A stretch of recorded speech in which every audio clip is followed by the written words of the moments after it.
Good morning and welcome back to Good Morning Tobago right here on Tobago Place. This morning we have been chatting with the president of the All Fisher Folk Association, Mr. Curtis Douglas. Good morning and welcome back. So before we went off to the break, you were telling us a bit about, an increased number of theft happening within the fishing industry, whether it be engines or the boats themselves. Tell us about, why you think we're seeing this happening.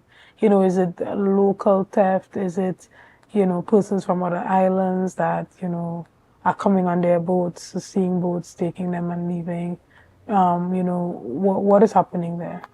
Shenell, what I'm seeing more so, we need to start sort of like, for our program, we need a marina whereby all boats in Tobago should be allocated in a certain place. You see, like when you go around Shagamas, you're seeing all those boats, and we need something like that, all right? Because what we are seeing, and what I will draw your attention to, in case you're not aware of it, we have this guy called Lance Bigot. That is one of the most, prolific fishermen that Tobago has. One of them. And his boat was stolen about 2 or 3 months ago. But you know where it showed up? That boat showed up in Venezuela with guns. With guns. Hence the reason why the Prime Minister was making the response to the Venezuelan Prime Minister. That boat with that 250 Yamaha horsepower was a Tobago boat that was stolen from Tobago. Make the journey to, I don't know whether it's Trinidad or wherever. They did some alteration to it and then load it up with guns. And, well, I don't know. But that's what it was said. It was held in Venezuela with guns. So you see, they're coming to Tobago. They're stealing the Tobago boats and being up to mischief. So you see the level that we are at now in the terms of theft in Tobago. So this gentleman has built his boat, right, to earn a living, where he probably spent something like about $700,000 to $800,000 for this boat. And then we have people, I don't know, I can't say who stole it, but it was stolen from him. And they made some adjustment, and now it was caught in Venezuela with some guns. So I'm saying what we need, that was a former government. I don't know the level of security that we have now, but I tell you, make no mistake, we had none for the last couple of months. So that, and these are things we need to sit down. It's not about who also trying to steal it, because it have a local spice in that mix in order for these things to happen. These things are not only happening by strangers, Shenell. These things are happening by people who is familiar with the area, and also with the fishing industry. Because nobody who know but engine and think I go in a boat and start it. You have to know. You have to have that knowledge. Understood.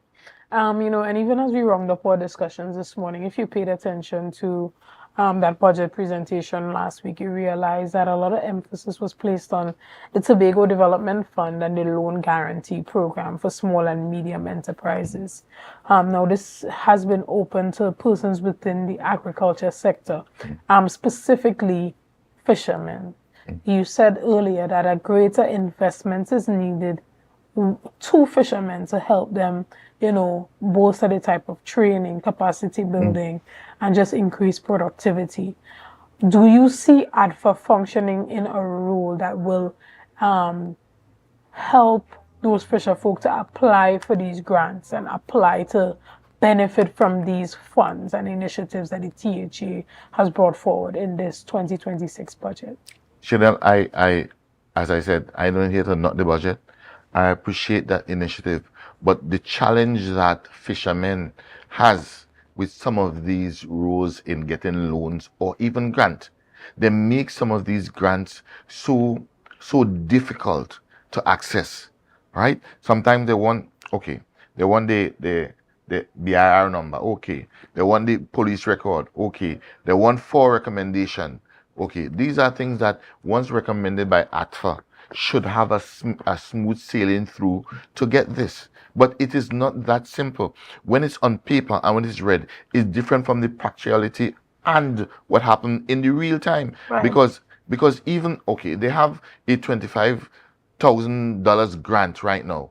And these are some of the high criteria, even though I had a conversation and said, do not make it that difficult. If you require it, we will be able to send a recommendation to say, well, this is a bona fide fisherman, and we can go ahead and do this with the ownership and etc. And that wasn't done. They made it so difficult. Some of the criteria are so difficult. You have to make it lax. But you also, even though you make it lax, you must also have transparency in it, that which I agree, and also a follow-up program. Not only give you this and that, but also have a follow-up program to ensure within a year, within 3 years, this was accomplished and this was achieved by this grant. And I'm not saying that.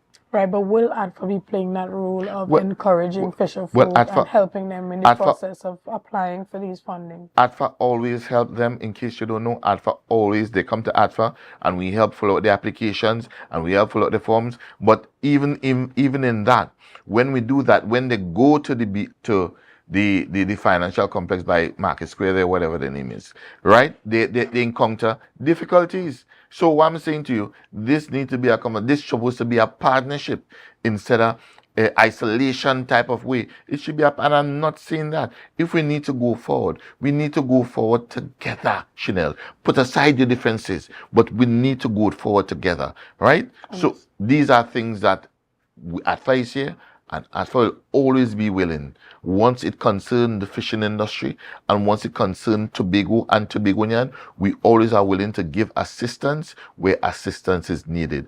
And we do have that administrative help to help fisher folks move ahead and to improve their life, because we are about improvement and we would like to see more done, as I said, more. Excellent. Well, we want to thank you so much for your time this morning. And guys, we want to thank you for sticking with us. We're going to take a quick break right here and we'll be back right after this. See you soon.